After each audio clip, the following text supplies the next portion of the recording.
This is the Bears Barroom Radio Network. Parental discretion is advised.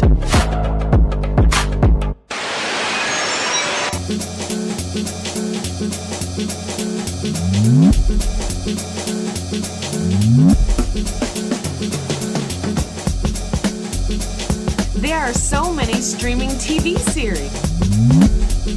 So many channels. I have a stream. I just don't know which one to watch. Is this show worth our time? I have a stream. I'm 3 seasons behind already. Is it even worth catching up? I have a stream.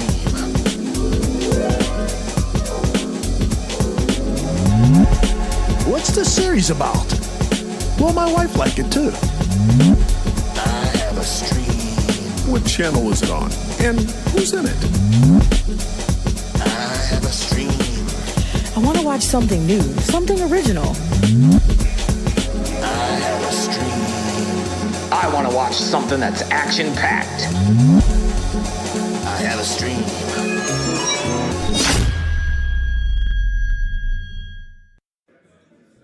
What's happening, Barflies? It's the Bears Barroom Radio Network and the I Have a Stream podcast, the streaming TV series review show on Bears Barroom Radio Network. I'm John Santucci. Call me Tooch. And we are going to be talking episode 7, the penultimate episode of the first season of Euphoria tonight. And I'm going to bring in our bartender tonight with a little music.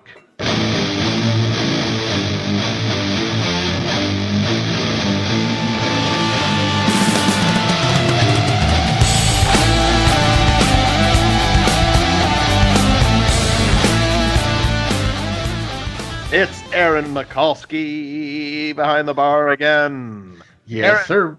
How are you? I am doing just fine, my friend. Always nice to be back, especially where all the booze is, where I have access to it. How are you? I'm doing good. I'm happy. Excellent. Aldo says drinks are on the house again tonight. This is a great bar, the Bears Barroom. So I'll only have my usual. Oh, right. We're going to get you bourbon, I remembered. Last week I couldn't decide if it was scotch or whiskey, but bourbon I remembered. So it's was it 2 fingers and 2 rocks? Absolutely. All right, 2 fingers, 2 rocks coming right up. And pour yourself something. What are you drinking? Oh, man. We'll just go normal. I'm going to have Guinness Draft. It's one of those, it's kind of my go-to. It's, it's if I'm going to actually enjoy it, I'm going to go with the Guinness Draft. Other than that, I'm kind of a Coors Light dude. But since we're in the bar fruit and I have to pay for it, let's go with the big fancy stuff. Right on. Draft. And you know what? Let's just bring in our first guest right away and welcome him, Barroom Style. Ladies and gentlemen, you know him as the platinum-piped voice of Bears Barroom. But little did you know, when it comes to lovemaking, this guy is known as the man who unites nations. This guy knows more about Chicago Bears football and television than Jason La Canfora does about being wrong all the time. Everyone, get out of your seats, especially all the ladies, and give it up for me? Seriously, for me! I'm Dan Aguirre. And don't forget to hit me up on Twitter, ladies. Dan Aguirre. Dan Aguirre. I'm shouting you out. Great guy.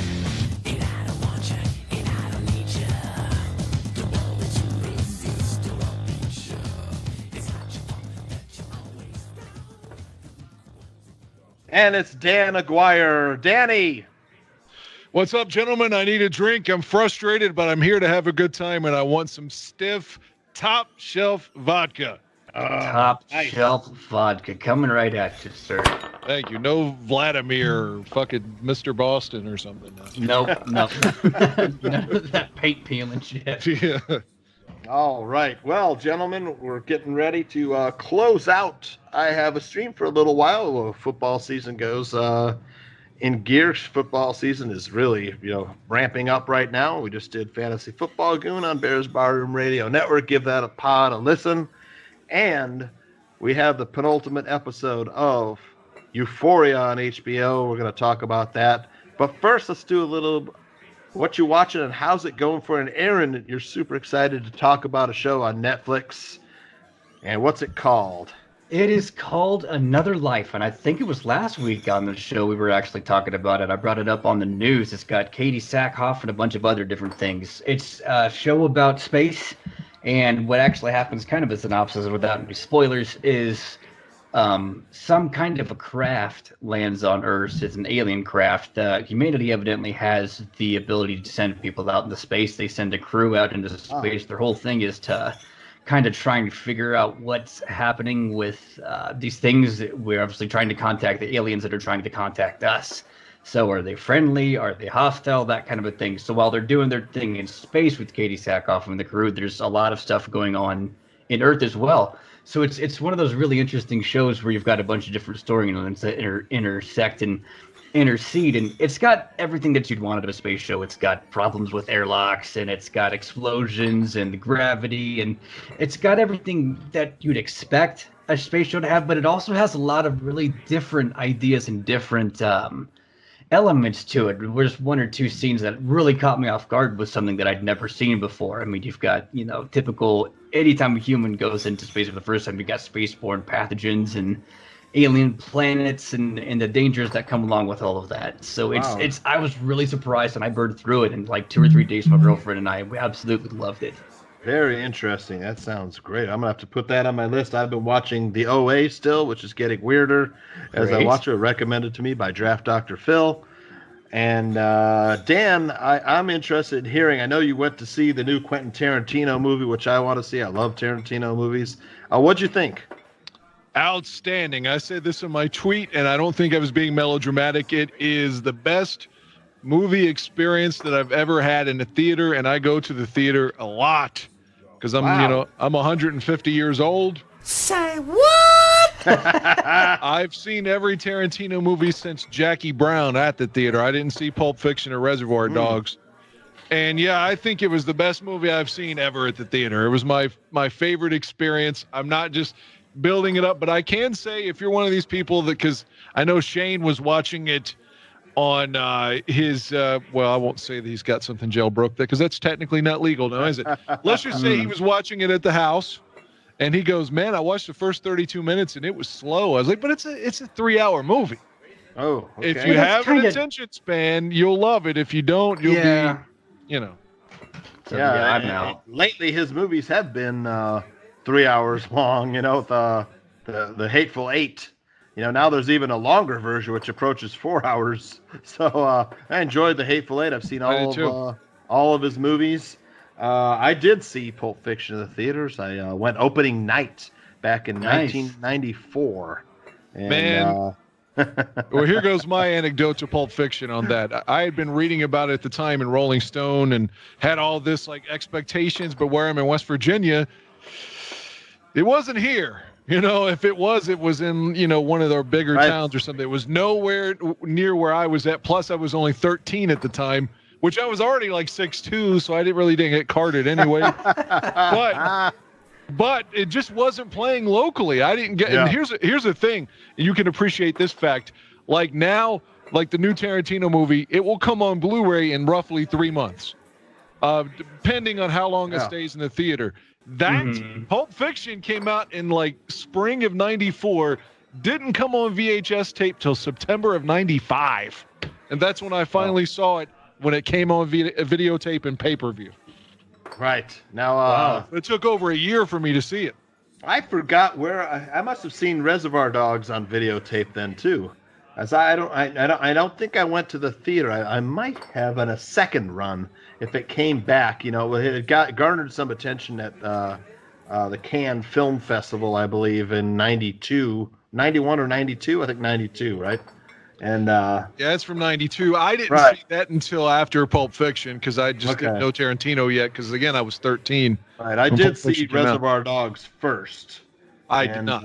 That was I might have gone to a theater on a second run, like after it gained some notoriety from film festival circuits, and then I went to see it. But I can't remember. I want to say I did see it Reservoir Dogs in the theater as well. I would have been 24 years old. And I remember loving it. I was like, man, this is great. And then when Pulp Fiction came out, I was like, this is the best fucking movie of all time. Yeah, the next big director, man. It was great. It was brilliant. his first two movies are brilliant. It's the greatest first two movies of a director, probably of all time. Well, if I could tell you one more thing about the new one, without giving any spoilers, I was reading that he spent 5 years on it trying to make the buildings and everything really feel like it's 1969. Sure. Everything is as authentic as he could possibly make it. They didn't shoot on a set. They actually shot on location. There are a lot of scenes early on with Brad Pitt driving or whatever, and they have authentic radio commercials in the background. For the first hour, I guess, it's kind of establishing the setting more than anything else, and it kind of really makes you feel like, what would it have been like for us to be driving this car in Hollywood in 1969? Love it. I think it kind of makes you feel like you're a part of the culture, and you're part of the movie. I will stop short of expanding on what made the movie so great, because everyone would want to kick me in the fucking balls if I did. Yeah, don't give it away. So I can just tell you, the payoff is fucking tremendous. Nice. Absolutely incredible. I love the way Stranger Things does the 80s feel, so I would love this, man. I love the 60s feel, too. I just recently saw Bad Times at the El Royale. And I was talking about that last week. It had that 70s feel, and had that, Chris Hemsworth plays that psychotic hippie cult leader. Absolutely. I didn't even recognize him, man. I didn't recognize him. No, for sure. That's a good one to check out. That's on HBO right now. And I'm like I said, I'm still watching the OA and Euphoria, of course. I haven't had a lot of time. I'm moving to Iowa, so it will be the home of Slipknot. You bet. I don't know if they got an album coming out next month. Yeah, I don't know if Tooch is a Slipknot guy, but I am. So, oh, dude, I am too, man. I believe me, I'm 100%. It's probably a little after my time, but yeah. So let's do a little. What do you say we do a little news, Aaron? So news, the only thing that I can come up with, and we were talking about kind of in pre-production here, was Mindhunter. Season 2 comes out on August 16th. And I don't know if you saw that. Season 1 was fantastic. The guy that got to play, and it's gonna drive me nuts. I should look this up, but the big dude. I'm gonna have to look it up here. The guy, the serial killer. Yeah, he was scary, man. Dan, did you see Mindhunter on HBO? I did not. Is that something I should watch? Was it HBO oh or my Netflix? God, yes. Netflix. It was Netflix. Oh, that's why I haven't seen it. Oh man, it's good. It's like the advent of serial killer profiling with two. They're FBI or CIA? They're FBI, right? Aaron? That's a good question. We're looking it up. And the killer I was thinking of, Cameron Britton, the giant dude that plays Edmund Kemper. So, yeah. That final scene in the final episode of Mindhunter season 1 was so well done with just how scary it was. When he was interviewing the serial killer in person, the guy who'd been giving him all the insight into serial killers and the way they think and what they do. That was him. He finally shows the FBI agent just how close he is, and just how danger. And boy, how it was scary, quick man. too. His legs turned to jello. Yeah, that was a great scene. He was bolted to the table, or he had his chain to the table, and the dude turned around. He was right in front of him. Like, that's terrifying. Big man. Yeah, and I'm looking that up here real quick because he is tall. I don't know. Did you guys see The Umbrella Academy on Netflix? I haven't. That's on my list. That's another good one. He's in that one. He plays another part. So I forget who play the two FBI agents. One's a young kid. And the other one is an older actor who's kind of a B movie star who is pretty good. The older actor is Holt McCallany. It plays Bill Tench, and Jonathan Groff plays Holden Ford. Right. Holden is kind of the psychologist or psychiatrist agent whose idea is to profile serial killers. And what's the other? Bill Tench. Bill is the kind of no-nonsense veteran. He's not a dumb guy, but he's not an intellectual. He's not stupid though, and he plays the kind of steady veteran FBI agent to Holden's young, changing the way we look at murders.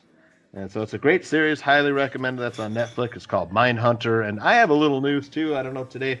In the news today, the news came out about the Lord of the Rings TV series. And I guess Peter Jackson had been working on this when he was filming the original trilogy 18 years ago. He had started developing this TV show. And this will tell the story of Sauron and the forging of all the great rings of power. And that looks really good. And I think that is Amazon, right, Aaron? I'm almost positive it's Amazon. That one, I'm not entirely sure. I hadn't seen the trailer for that one, actually. You kind of sprung that one up on me. I hadn't heard much about Amazon or Netflix, and they paid $250 million just to get the rights to the show from the Tolkien estate. The Tolkien estate made $250 million just for the rights to produce this show. Yep. And that's news. Let's get right into Euphoria season 1 episode 7. Jeez, I don't remember the name of the episode, but there's something about sitting down when you pee. Troubles peeing when you're sitting down, or something like that. Standing up, yeah. Trouble. The difficulties of peeing standing up, or something. Yep. I'm not entirely sure.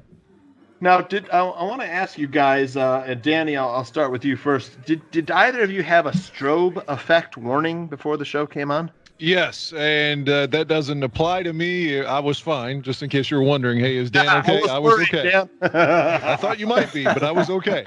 Well, I don't remember seeing any strobe effects in the movie. That's why I ask. But no, there was in the club scene with Jules. Yeah, at the end. Okay.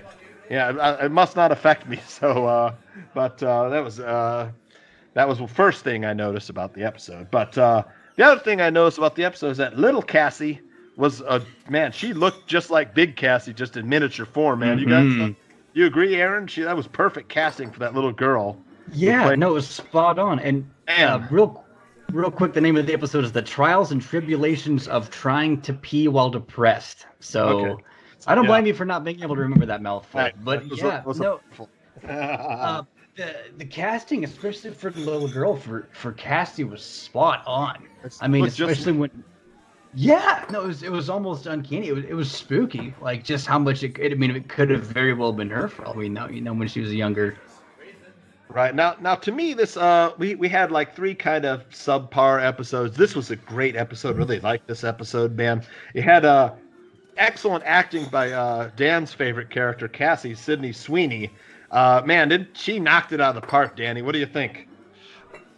Her breast. Oh, behave. Yeah, baby. Yeah. No, I'm kidding. The thing I really wanted to say about Cassie, now I will say I was watching it with a female friend, Yeah. The week before, she noticed something that none of us touched on last week, and she called it again as the intro was airing this week, and they showed the back episodes, the backstory. She called immediately that Cassie was going to be pregnant because of the tampons at the end of the last episode. I missed that. Yeah. But as we know, Cassie is pregnant now. So, and of course, McKay doesn't want her to have it because he's a selfish fuck. What an ass. That was in my notes. I'm like, what an ass. I'm like, the way that he was talking to her after she tells him she's obviously in emotional distress, and she tells him, I'm pregnant, she's obviously an emotional wreck, and that was what he tells her, My coach is going to be so mad at me. My coach, everyone's going to be so mad at me. The coach that's not even playing me. Okay, thank you for that. Who gives a fuck, man? This is a major life moment, and I mean, McKay is an immature ass. I don't like maybe he comes around. I don't care anymore. To me, it was kind of ruined. Cassie should dump his ass immediately, have the baby, and take 20% of his income. But this was the best opening scenes of Euphoria, I think. And you get the family drama of Cassie and her dad, her dad was an interesting character. I mean, we only see him briefly in this, but man, they really fleshed him out, including him becoming a heroin addict later on as he comes back. His visitations with the girls tapered off. One time he open up the garage and comes back. He's got track marks. There was a stormy relationship between their mom and him. You wonder where the mom, mom must have a decent job. She's also has an addiction problem. She's kind of a drunk. Right. So, but this was the best backstory, I think, Dan. What do you think about Cassie's backstory, her ice skating, all of that good stuff? I guess it's for what. Real quick, let me say too that the same female that I was talking about, she says that McKay's reaction was like any other man given his age. I think that's giving him a pass, but she says it's fine, he'll be okay. But I disagree. But anyway, to answer your question, I thought that it's almost a stereotype that Cassie would be so, like willing to fall in love because of her daddy issues. But I did feel bad for her with the backstory on how every guy is basically got on her knees and wanting her to suck his fucking cock, and it makes me feel bad for liking head. And then, Jesus. And, the dad thing was really sad. The scene where he comes there and basically steals a bunch of shit and never talks to her again. That's deep, man. I mean, again, it leads, you understand where she's coming from, how she needs that acceptance. She needs to feel so pretty because she didn't get it from her dad. Yeah, and you get the car crash too with her dad almost dying. Of course, and that drama as well, the family drama, the divorcing or separation of the parents weighs into Cassie's character. What do you guys think she's gonna do? Have the baby, not have the baby, Aaron? I think she's gonna have it. Cassie seems like one of the more pure characters, at least to me. She seems like she kind of knows what she wants, and she's just been going through shit trying to figure it out. Obviously, she's been looking for the approval and the love that she never got from her father with all the male figures. So then she got it with McKay, but now she has the opportunity for, the unconditional love with the kid. And it could get her out of, being just such a kid ultimately, I think. So my opinion is she's going to have it because I think she'd be, even McKay said, you're going to be a great mom someday. And I think that's what she wants. Yeah, I think so too. Dan, what do you think? Cassie has the baby or has an abortion? Well, again, let me preface it like I always do. In one of the older episodes, again, it's so ironic that they built this up. The first night that McKay comes and picks her up, when Cassie's mom is yelling at him like, "No funny business, Christopher." Yeah. She says to her that night, "Don't you dare get fucking pregnant. Don't you dare get pregnant." Yeah, and there was a lot of the characters going to their moms for help. I love the scene between Cassie and her mom. She says, "Mom, I think I need your help," and there's a big hug. Mom knew exactly what was going on. That was a good scene. I think she has it though. Okay, that's what I was going to ask. She has it, yes. And of course, there was the backstory that Rue was narrating about how we find out, we get to see the sex tape that was distributed of Cassie, right? We saw the high school sex. Somebody filmed their sex act with Cassie. The men just wanted to film her naked or given head, like Dan said. And she said, "I had a panic attack when I first saw it, but then she realized there wasn't really much she could do about it, right? So what's done is done. But I think you're onto something with the acceptance, and I really hope she has the baby. I think that'll be an interesting part if they go to a season 2. Now, moving on to, do you guys have anything else you want to say about Cassie? I think we've kind of hit everything. Nope. At least that's another thing too. I think if she was going to get rid of it, they would have done this arc earlier in the season. Okay, good. But that's my kind of a thing on it, because then she's going to have the back and forth, and then they'd have to show the aftermath. But I think because they did it so late, that could be something else leaning towards she's going to have it. Right. So I want to talk about the Rue detectives Howard and Bennett. Detectives Howard and Bennett, who are on the case of Nate. They're investigating Nate. Like they knew something was up with Jules, why she was asking so strange. What did Nate do to her, and such and such. They didn't believe Tyler's story about attacking Maddie. They know that Nate and Maddie cooked up this story, to get Nate back reinstated on the football team and out of trouble with the law. It was funny with the two detectives, the quick cut editing and stuff of Rue as she was going about, trying to put together the clues. But Jules is on vacation, Dan. So that's kind of Rue, is thinking about what's what's Jules doing? And Jules is visiting, I think, two of her friends from where she used to live, right, Dan? You think TC and Anna? I got the impression that the one girl was a friend of her friend. Mm-hmm. And she didn't know her before. Her roommate. You're right. TC's roommate was Anna, the older gal. Anna's the one who's doing the makeup for her, and then they have like this awkward threesome where Jules is high and is pretending in her own head that she's fucking Nate. Yes. Or Tyler. That was a great Or Tyler, yeah. Tyler, right. Nate/Tyler. And that was it was almost black and white. It was like a steel blue kind of black and white effect, and Jules' highlighted makeup was red. I don't know if you remember that. Under her eyes and around her eyes. Thought it was really well. I'm not sure what it means. Symbolic. Ooh, I thought about that. But that was really, of course, Jules makes out with Anna. And it looks like TC is also a member of the trans community, and Anna is a lesbian. Mm-hmm. And, Rue. I'm not even sure. Is Hunter Schafer a male or a female? Do you know? In real life, the actor who plays.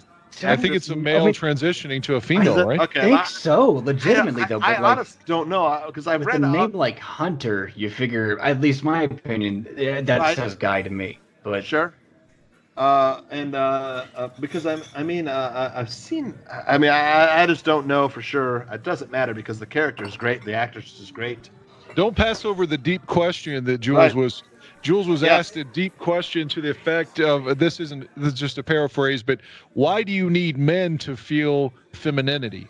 Right. Mm-hmm. That was one of the questions they put, and she didn't have an answer. They were like, "Oh, we'll come back to that one." Right. She said her relationship with men was weird. I think that was the word she used. She said my relationship with men is weird or something. Didn't she say that when she was talking with TC in the car? And they were she pumping out how her. They asked her if she met anybody in her new home, wherever the Jules moved to. Mm-hmm. East. What is it? East Highland? Is that the name of it? Yeah, I think so. I think that's what they said. Yeah. East Highland. Then she says, "Oh, there's someone. It's a she." Of course, they're talking about Rue, and the ending, of course. Before I move on. The ending. Does Rue realize that she might be in love with Rue, or Jules realize she might be in love with Rue? What do you think, Danny? No, I don't think that's the impression at all. I think the whole sequence of her being high and all that, although it was cool visually for us at home, I think the point to dig out of that, to analytically store, was to say that she's in love with Tyler. Still, okay, I didn't get that because. She texted. Was it Rue? She texted on the rooftop where she was hugging her knees. Yeah. But on the rooftop, she texted Rue, right, and said, "You don't know how much I missed you," or something like that. She's being the most honest when she's high or drunk or whatever the fuck she was on. She was. We got a peek into her soul of whom she really wants to be with, and it was still Nate or Tyler. But I think out of sheer guilt. Right, she's like, I haven't talked to Rue in a long time, but I do miss you. We're friends. I miss you. I just don't want to be your girlfriend. Yeah, I didn't. I couldn't tell either way. I didn't know. I thought maybe she was just confused. But yeah, that's good. We'll find out in the finale, I'm sure, when Rue comes back from vacation. I want to talk about, before we move into what Dan probably will agree is the most dangerous moment of the episode. We'll get up. Before we do, I gotta talk about Kat and her call with someone who blocks their voice and picture. Was on a Skype call where she had to undress in front of the Skype camera. The guy's voice is blocked. It's very creepy. Dan, do you think the person on the other end of that call is someone we know already? I think it was Aldo. It was probably Nate, just because he gets around all these social media chat rooms. That's exactly who I thought it was too. And my second choice would have been Ethan. Yeah, my second choice would have been Ethan, but I think it's Nate. We're going to see Nate is the villain, or it could be Cal. Right? I don't know. Cal seems to like transgendered though. Right.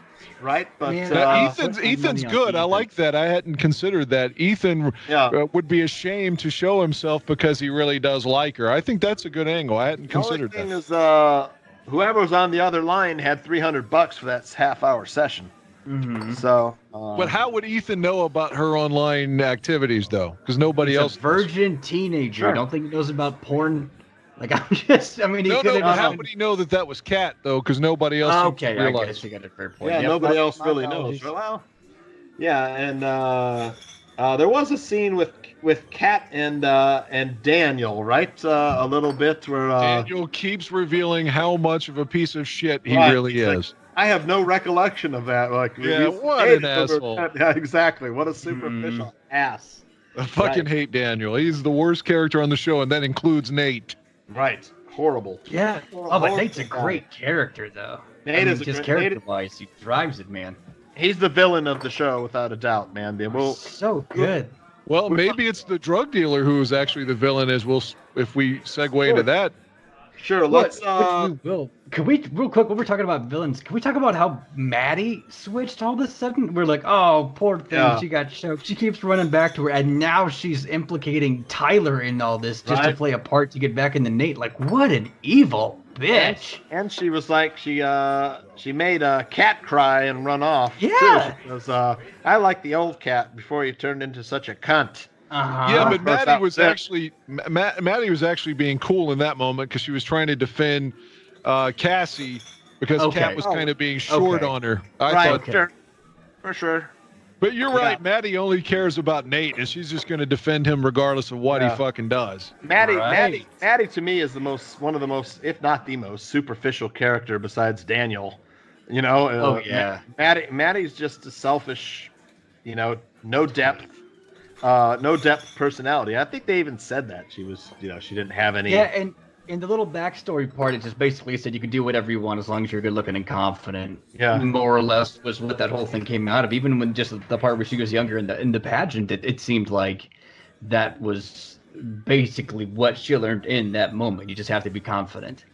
Right. If I were writing the show, I would make Maddie be a character that literally ends up dead in a ditch. Not because I don't like her, but because there's so many women that are like her that she is susceptible to physical violence and being exploited and is the type of woman that sadly would be mistreated and hurt by a vicious, terrible fucking man. Yeah, exactly. Yep. Absolutely. And Cassie as well probably would be emotionally abused by. I think Cassie's smart enough. Yeah, I hope so. We'll find out. Yeah, she. I don't mean to cut you off, Aaron. My bad. No, you're good. I think we're going to the same place there. It seems like Cassie's a little bit more headstrong and smart, and would realize that, and wouldn't just fall for it right away. I agree. I think she would draw the line at a certain point, whereas Maddie would just continue. It's like she would know that Nate's committing felonies and would advocate it wholeheartedly, in my opinion, and would just acquiesce to anything he wants. Yep. Right. Nope, I definitely agree. We did get, when Rue was doing her sleuthing, she tells Nate has a very nice penis in a very clean room, right? She said, yeah. And the whole thing, Rue was depressed, so she tortures herself by refusing to pee and watching Love Island, right? For not getting up to go to the bathroom until she's like basically crippled to double over in agony. Well, yeah, because it said the funny thing she said something about, which I wonder. She said the funny thing is the bladder, average bladder at least, only holds 2 cups a year, and I'm like, I know there's been times where I've peed more than 2 cups, but God. It's like, but she said something about your kidneys get so full and the fluid gets pushed back up. Excuse me, your bladder gets so full, the fluids get pushed back into your kidneys is what her issue was. Why she couldn't stand up. So that's kind of interesting. A little bit more anatomy, So learning every day. Right, and I guess we should talk about the big scene, really. And I'm glad we got to learn a little bit more about a character that's kind of mysterious, and that's Fezco. We get a little bit of a story. We see him giving his grandmother a sponge bath, I think. And Rue is over there talking about how she wants to borrow one of his guns, the gun from the couch. and scare Nate, with the I don't think it's a very good plan, and she even admits it's a terrible plan. But we see what happened at the end of the episode because she got him involved, which we'll touch on later, I'm sure. But yeah, no, it's not a good plan at all. Right, she got Fezco involved by saying, she thinks Nate is doing something bad to Jules and Kat. No, who are the ones she's worried about? She's worried about that. It was. Okay. Well, obviously it was Nate, Jules. I can't remember the other one. She's worried about Jules, and Fezco tells him to lay off Jules and Rue. Mm-hmm. But okay, yeah, that's the one. Fezco has a scar on his head. Did you guys notice the scar? I noticed that. It right? seemed like they, on one or two scenes, they really seemed like they hammered in on that on the camera angle. In this one, it does, and Nate, of course, walks into, Fezco and Ashtray's convenience store, and buys Maddie a mango LaCroix and some rolling papers, or cherry flavored rolling papers. So now Nate calls Fezco half retard. Mm-hmm. I was like, "What's your plan? What is this? Fezco tells him, you gotta lay off Rue and Jules, or I'm gonna kill you." Mm-hmm. And earlier, Mouse dropped by when Rue was over, and Rue has to hide, of course, and Mouse drops over a ton of drugs. Mm-hmm. Now here's the big situation, Dan. That's Nate rats out Fezco to the police. Because Nate is a piece of shit, as we've been saying every fucking day. Right. So bad. So what happens next? What happens next is that because he had to take on all these added drugs that he flushed. He didn't want to take it on. He's like, I ain't ready for that. He's like, I'm just trying to chill, whatever. Yeah, and he's like, well, this isn't. He's like, this is an order. Yeah. He's like, I ain't asking, man. Yeah. Essentially is what it boiled down to. Yeah, and they keep calling each other brah. Yeah. It's just brah. It's like BRAH, brah. Yeah. But anyway, brah. My prediction is either Fezco kills Nate, or the drug dealer is going to kill Fezco, and then maybe even Ashtray. Man, they really set us up great for the finale, didn't they, Dan? Mm-hmm. Somebody's dying. This scene, yeah. Somebody's going to die. Fezco's got to flush all that drugs he just got down the toilet because of fucking Nate. Now, Mouse is not going to be happy, and Fezco doesn't have the money. What if Mouse kills Nate? Unless Fezco and Ashtray have a lot of money saved up, they might, but that's everything they got. And Fezco might be so... I don't know, do you think Fezco could figure out that it was Nate that ratted him out, Aaron? I don't think it's going to take very much for him to figure that out. Nope, I think he knows. I mean, I can't imagine any other scenario where it would happen. I'm sure he's not thinking about who did it in this moment when he's trying to flush all the drugs, but I think it's going to be a pretty easy conclusion for him to realize what happened. He fucked with Nate that day. Later the day, the cops are at his door, kind of a deal. So it's definitely what I think is good. I think that's where that's headed. Yeah. What do you think, Dan? You think Fezco realize or knows it's Nate that ratted him out? I certainly hope so. Like you said, it shouldn't be too hard to deduce because the whole season he's been able to stay under the radar. He has the one verbal altercation, and now the police are at his door. Yep. And I know Nate thinks he's, quote, retarded or half retarded, but I don't necessarily feel that his character may not be able to do his Algebra 2, but he's certainly street smart. Oh, yeah. Sure. So I think he's going to figure it out. I'd love to get Fez's backstory about how he Maybe got that'll the be scar. next week. Yeah, I bet you it'll be next week. I didn't see the preview for next week. I didn't either. But I love the way they've set us up for the final episode, for the finale. We'll have a lot to talk about it next week. We're going to have a little bit bigger show. We will be live with Joey coming back. Hell and we'll run through a lot of stuff. Hopefully we can get the barkeeper to drop by, and we're taking a little bit of a break. I know we're going to try and come back for Watchmen on HBO. That's going to be starting in October, I think, Aaron. Yeah, that's what I remembered last. Yeah. Right. So we've got it set up. We've got a confrontation coming between Fez and Mouse for next week. What'll happen there? Does Fez, give up all of his and Ashtray's savings? Those two really work hard. We've got a confrontation coming with Rue and Jules as Jules comes back from vacation. What happens there? We've got the pregnancy with Cassie. Will she keep her baby? And Kat's mystery stalker. Ugh, creepy.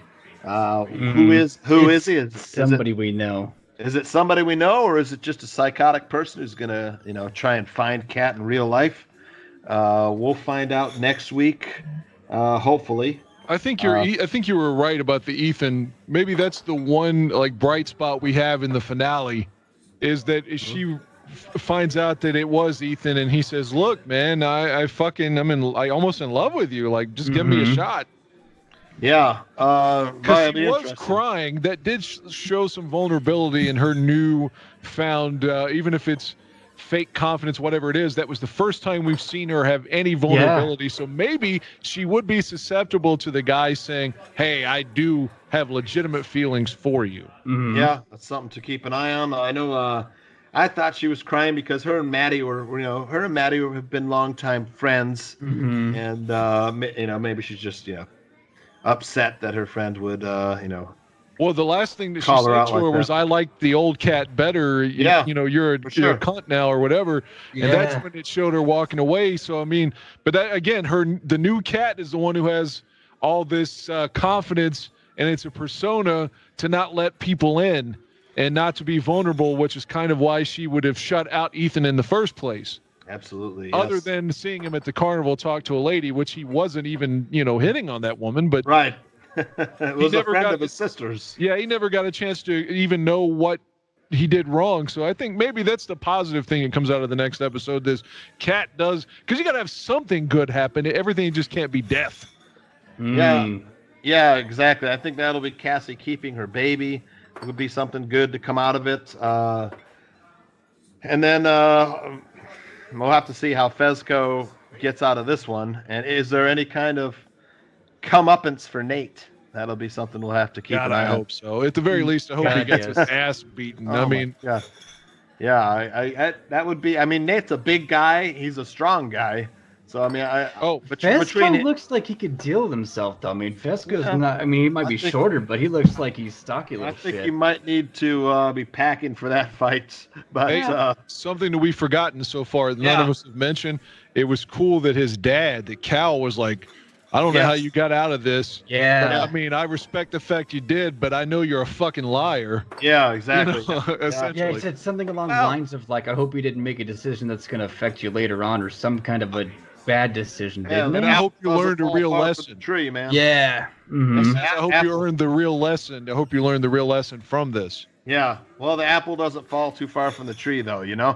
They're both liars. Both Cal and Nate.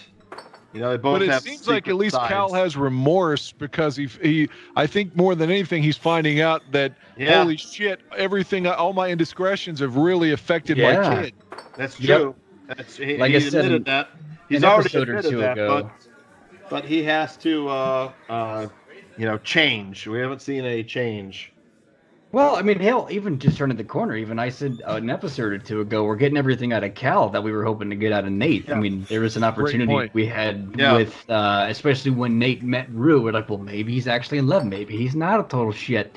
And then he wasn't. But that was the episode that Cal had actually gone up to her, and he's like, "Hey, I'm sorry, please keep this together. It will completely destroy me." So I think that character development wise, Cal is the one who's turning the corner, when initially they set it up to make you think that Cal was just, shallow douchebag that did whatever you want with whoever you want. And it turns out that he's actually a guy that actually cares, and he's coming around to his senses. And Nate's just that psychopathic, sociopathic monster. They're both emotionally distant men, though, but we'll see. Maybe that'll be something that'll come from from this episode. Maybe Cal turns the corner and starts living a better life rather than torturing transvestite hookers.